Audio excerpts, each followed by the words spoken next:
ada kenyataan yang menarik adalah saya menemukan di anak-anak di milenial dan Gen Z, Gen Z gitu ya, mereka udah tidak mudah pakai teori itu, teori di punishment tadi, karena mereka akan mengatakan biarin aja bodo amat, emang gue pikirin. Nah, itu anak-anak Gen Z, maka teorinya nggak bisa dipakai. Iya. Makanya masuk 3.0. 3.0 dari hasil penelitiannya mengatakan hal yang berbeda. Jadi dia mengatakan orang termotivasi sangat tinggi kalau Dalam bisnis, owner biasanya masih menggunakan cara lama, padahal saat ini sudah tidak relevan. Meskipun begitu, masih banyak owner yang menggunakan cara yang sama. Nah, kenapa nih? Langsung aja yuk kita bahas bersama-sama dengan Coach Syarif.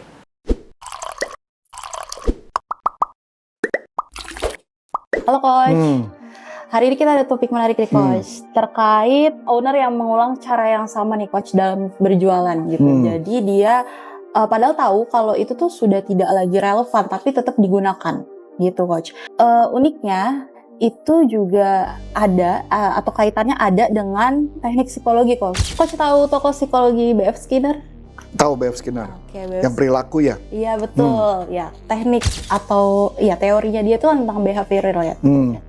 Nah di sini itu kenapa berkaitan gitu Coach? Jadi itu di sini Skinner tuh menjelaskan bahwa perilaku itu terbentuk dari adanya punishment dan reward, ya kan? Nah makanya kenapa si fenomena ini berkaitan itu karena mungkin si pebisnis itu atau owner itu menggunakan cara sama karena dia pernah mendapatkan hasil gitu, atau kalau bisa kita sebut dengan reward ya gitu. Gitu Coach. Nah, dari NLP nih Coach, bagaimana nih Coach? Oke, berkaitan perilaku yang tadi ya, kenapa dia perilaku tetap melakukan hal yang sama terus menerus.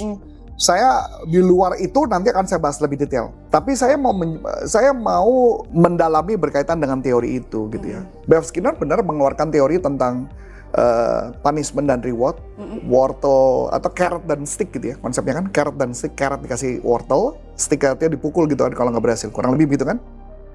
Eksperimennya tikus. Oh tikus, eksperimen tikus ya? Iya tikus. Iya dia bandingkan sama tikus lagi, oke? Nah lanjut. Ya. Nah jadi kenapa saya mengatakan begini? Jadi kalau saya memegang teori berdasarkan hasil penelitian dari seorang wanita, cuman saya lupa nama wanitanya siapa. Oh saya berikan. Namanya, saya nggak yakin bahwa penelitian oleh dia, tapi oleh salah satu kampus psikologi.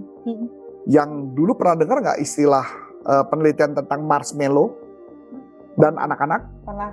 Jadi marshmallow, jadi kalau anak-anak nggak makan, jadi kalau misalnya marshmallow, dikasih marshmallow, kemudian dia nggak makan marshmallow, dia akan dikasih marshmallow kedua setelah 30 menit atau 1 jam dia nggak makan. Iya. Teori itu yang menyebutkan artinya, teorinya mengatakan tentang teori kenikmatan yang ditunda. Jadi delay gratification, teorinya dia. Nah di teori tersebut dicoba diterapkan di corporate, tidak berhasil. Karena delay gratification artinya banyak orang mengatakan kalau lu mau sukses, lu jangan nafsu beli iPhone. Tapi lu tahan diri lu dulu, tahan beberapa saat sampai lu melakukan sesuatu, kemudian lu baru beli iPhone gitu misalkan.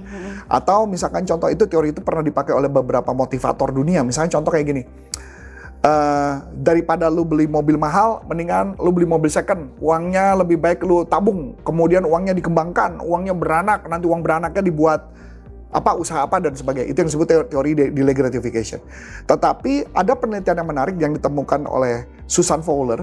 Susan Fowler bukan pakai teori itu, tetapi dia sebutnya istilahnya teori tentang manusia, motivation, itu adalah teori 3.0. Jadi kalau istilahnya teori dia bilang mengatakan 2.0 itu adalah berkaitan dengan teori yang kalau dikasih carrot atau dikasih stick gitu ya, baru orang bergerak, atau punishment dan hadiah, gratification, hadiah, baru dia bekerja. Tapi di 3.0 mengatakan tidak begitu.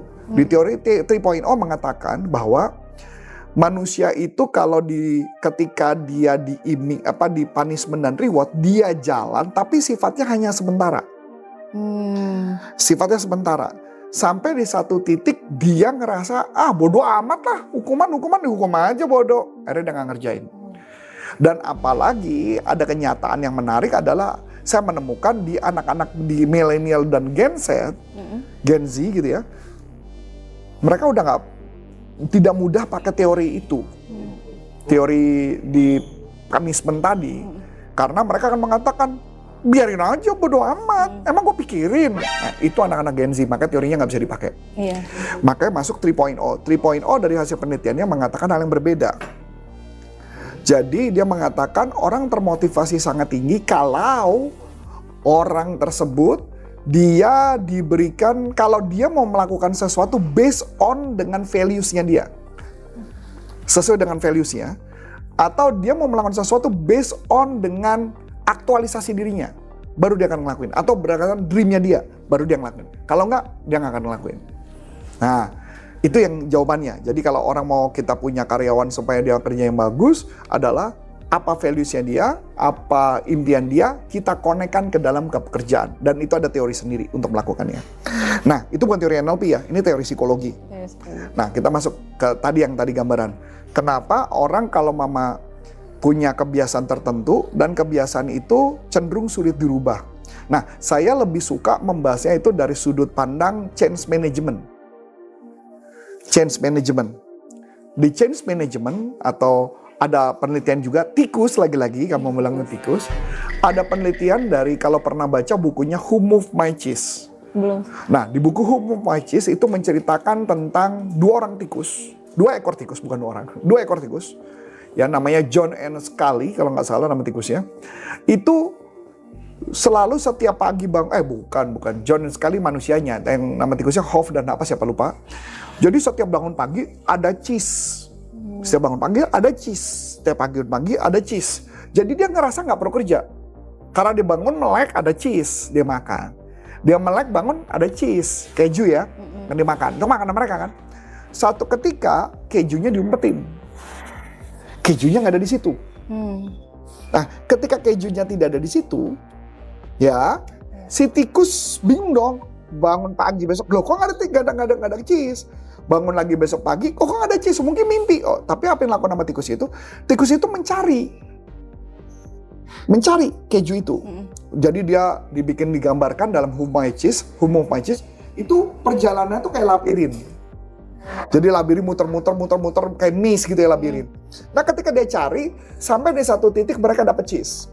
Sedangkan ada dua orang manusia, dia mengatakan, ngapain kita pergi ke sana? Udah santai aja. Pasti nanti balik lagi kok. Atau istilahnya, sesuatu yang buruk suatu saat akan jadi baik kok. Percaya, udah tunggu aja. Gitu kan? Makanya ada istilah yang berarti sabar aja lah, nanti juga berubah gitu kondisinya. Dan ternyata dia tidak berubah. Terus kemudian dia ngomong, lu sadar nggak kalau tikus itu nggak ada? Selama kan tikusnya pergi sama kita. Jangan-jangan tikus itu tahu sesuatu yang dimana kita nggak tahu. Dan akhirnya orangnya baru bergerak mencari keju dan dia menemukan si tikus sudah makan keju itu lagi. Nah, ini sama seperti manusia. Manusia ketika dia sudah punya kebiasaan, dia cenderung tidak bisa berubah. Kenapa? Nah, ini yang menarik. Ini yang kami percayai bahwa seluruh kebiasaan kita, habit, itu tidak disimpan di otak. Habit, kebiasaan itu disimpan di seluruh tubuh. Otak fungsinya hanya sebagai mirror neuron atau neurotransmitter. Maksudnya neurotransmitter apa? Ketika ada satu buah informasi, otak hanya menerima, kemudian membroadcast ke seluruh tubuh. Maka informasi itu ada di seluruh tubuh. Saya kasih contoh, kenapa habit sulit dirubah. Pernah nggak kamu mandi? Urutan mandi apa sih pertama? Siapa tahu? Begitu kamu masuk kamar mandi urutannya apa? Setelah buka baju ya, kita nggak usah ngomong bagi buka baju. Setelah buka baju kamu ngapain? Sikat gigi. Sikat gigi. Kedua Langsung mandi. Siram. Oke. Ketiga? Cuci muka biasanya. Oh, jadi udah siram baru cuci muka? Iya. Besok pakai sabun muka? Iya. Oke, good. Saya nggak mau lanjutin. Pertanyaan menarik. Pernah nggak kamu, bahkan ya, kalau kamu ke kamar mandi, bahkan nggak perlu mikir kan? Urutannya pasti sama kan? Iya. Pernah nggak suatu ketika kamu masuk kamar mandi, urutannya kamu acak? Masuk kamar mandi, kamu siram badan dulu, Lepas baju. cuci muka dulu, sikat gigi, habis itu baru sadar. Tadi gue dicuci muka belum? Pernah ngalamin nggak? Pernah. Nah, tahu nggak kenapa? Kenapa mendadak kamu bingung? Padahal kan harusnya kamu udah melakukan. Iya. Tapi kenapa lupa? Itu menunjukkan bahwa kamu nggak pakai otak. Kita nggak pakai otak saat itu. Itulah habit. Benar ya? Jadi segala sesuatu manusia kalau begitu udah ada habit, otaknya udah nggak dipakai. Dia ngejalanin secara otomatis. Jadi untuk merubah gimana? Kalau kamu melakukan perubahan habit yang tersebut dipatahin terus menerus, lama-lama habitmu itu akan hilang dan menjadi habit yang baru lagi dengan pola yang baru. Misalnya pola baru kamu adalah cuci muka dulu, baru guyur, baru sikat gigi. Itu kan jadi habit baru. Setelah Anda lakukan selama kurang lebih 30 hari sampai 90 hari, maka perilakumu akan berubah. Makanya kenapa seseorang ketika dia punya perilaku buruk, dia mau menghilangkannya susahnya setengah mati. Karena dia apa yang terjadi? Kan gitu lagi. Maka NLP satu-satu jalan kalau menghadapi orang itu, kalau ketika kita punya perilaku buruk, apa yang harus dilakukan? Harus lakukan sebuah kebiasaan yang berbeda. Contoh sederhana. Saya pakai jam tangan di kanan, saya ubah aja di kiri. Itu udah berubah. Dan seorang ya kalau dari pakai jam tangan kanan, begitu pindah ke kiri, pasti dia nggak nyaman. Iya. Itu hanya hal yang kecil, itu menunjukkan bahwa change management itu berlaku sama setiap manusia. Maka kalau dia mau berubah, dia harus punya alasannya kenapa dia harus berubah. Seperti saya tidak pernah olahraga, kemudian saya mau olahraga. Karena saya mau olahraga, saya harus menciptakan kebiasaan baru dong. Iya. Saya makanya punya lah alasan yang sangat apa keuntungan dan apa kerugian. Kalau saya tidak berolahraga, barulah tubuh saya bisa berolahraga dengan rutin. Sekarang saya olahraga udah 1 tahun lebih, kalau nggak olahraga kayaknya aneh. Tapi kalau kamu tanya pada saat awal pertama kali olahraga, itu pasti ada mungkin gini. Kalau mama saya ada training gimana? Ada alasan-alasan. Gimana kalau saya ada ketemu orang pagi-pagi? Gimana kalau ada aja banyak ribuan alasan? Tapi kenapa sekarang setelah dijalani alasan itu nggak ada? Bukan alasan yang nggak ada, tetap ada. Trainingnya juga tetap ada. Cuman saya bisa mencari alternatifnya. Itulah teknik NLP, bagaimana cara merubah perilaku. Jadi kalau situasinya A, jadi jangan saya bilang alasan-alasan itu bukan sebagai tembok. Tapi alasan itu untuk mencari solusi lain, alternatif solusi. Kalau nggak bisa. Termasuk cara saya makan, pola makan dan sebagainya, saya harus bentuk, saya shape bentuk tubuh saya. Saya dulu pakai timbangan, saya nimbang makanan. Gak cocok buat saya cara itu. Kenapa? Repot.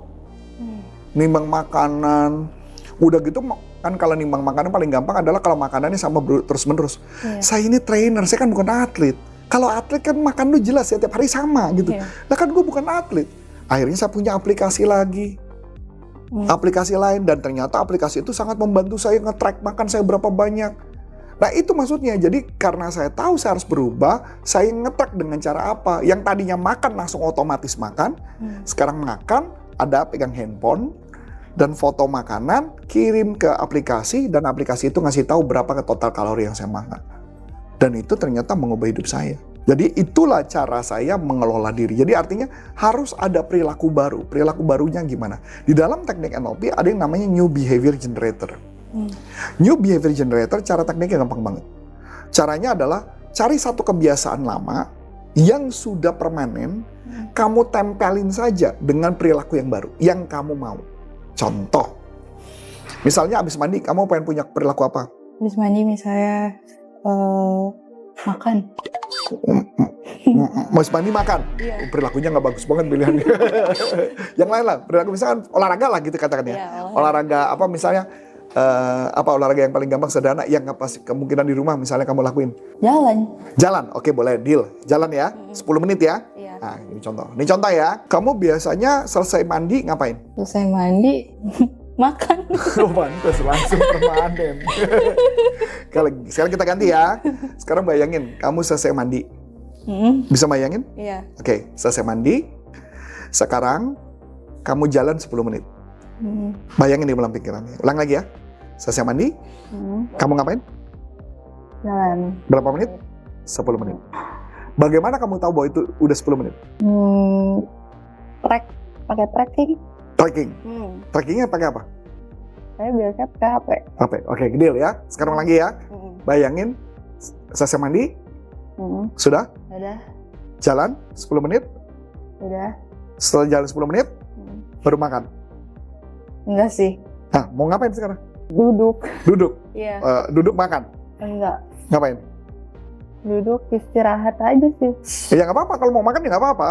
Oke, nggak apa-apa. Tapi maksudnya sebelum makan lebih baik olahraga dulu 10 menit. Deal nggak? Oke, ulang lagi ya. Kamu bayangin, nah ini new behavior general. Jadi saya cari satu perilaku yang pasti ada saat saya mandi. Habis itu kamu jalan, bayangin kamu jalan. Iya. 10 menit, jalan di mana? Jalan di depan rumah. Depan rumah. Depan rumah begini. Iya. Oh, nggak jalan di dalam rumah? Enggak. Nggak ya, di luar depan rumah ya. Jalan 10 menit. Sudah? Terus masuk ke dalam rumah. Ya, masuk ke dalam rumah mau makan apa terserah. Oke, bisa? Bisa. Coba saya mau nanya. Coba bayangin lagi di awal. Habis mandi. Mandi. Keluar jalan 10 menit. Habis itu masuk rumah. Oke, good, bagus. Bisa dilakuin nggak? Bisa. Oke. Seminggu dari sekarang bisa ngelakuin nggak? Bisa. Sebulan? Sebulan bisa. Sebulan bisa. 3 bulan, 3 minggu, 3 bulan? Bisa. Nah, biasanya kalau sampai nggak bisa, itu menunjukkan ada kondisi yang berubah. Kondisi berubah misalnya nih, contoh gini. Kalau gue liburan gimana? Ngerti gak? Iya. Paham ya? Karena manusia tuh jalannya based on habit. Iya, iya. Boleh kebayang? Jadi sebenarnya hanya hal yang simple sederhana, kamu udah ngerubah banyak hal. Sebesar oke? Saya pun juga jalan kan, tapi jalan saya di dalam rumah. Yang penting saya jalan sebanyak 10 menit, saya 10 menit aktivitas. Karena 10 menit itu paling kalau jalannya cepat bagus, 10 menit dapat lah paling kan 8.000, 7.000, 8.000 langkah dapat tuh. Kok 7.000? 700 langkah. Dan itu kan tubuhmu akan jauh lebih sehat.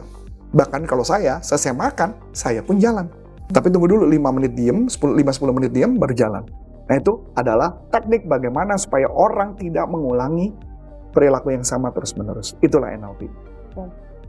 Mulai ya, Coach. Boleh. Yang tadi kan bilang Coach itu katanya cenderung manusia itu cenderung susah ya mengubah habitnya.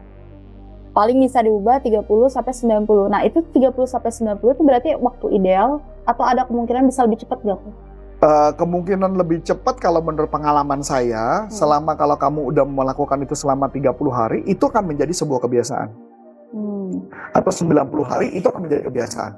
Tapi kalau misalkan seminggu ya, misalkan contoh, ayah, misalkan contoh, ada teman datang, ayah buruan yuk, kita jalan yuk.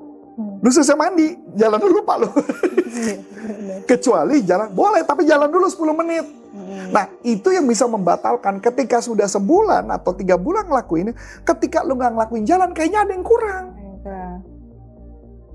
Sama kayak sholat. Iya benar. Bener gak? Kalau sholat kan ada begitu duk. Yang udah biasa sholat kan jalan kan? Iya. Tapi kalau Mama sholat udah di ntar lagi 15 menit lagi, 30 menit lagi, 1 jam lagi, lama-lama gak sholat tuh. Nangkap nggak bisa? Itu adalah habit. Makanya ada orang yang dari tidak sholat untuk balik ke sholat itu tidak mudah kan? Ya itu sama. Karena dia nggak lupa nempelin di bagian mana. Itu yang bagian yang tadi berkaitan nempel. Itu yang disebut new behavior generator. Oke, wah menarik banget nih materi hari ini bersama dengan Coach Arif. Buat teman-teman yang ingin tahu diskusi lebih lanjut di grup, boleh langsung aja join di grup WhatsApp yang ada di kolom deskripsi. Sekian dari aku, Aya. Dan saya Coach Antoni. Saya mengucapkan terima kasih, sukses buat Anda. Sampai jumpa, NLP for Business untuk Indonesia. Bye-bye.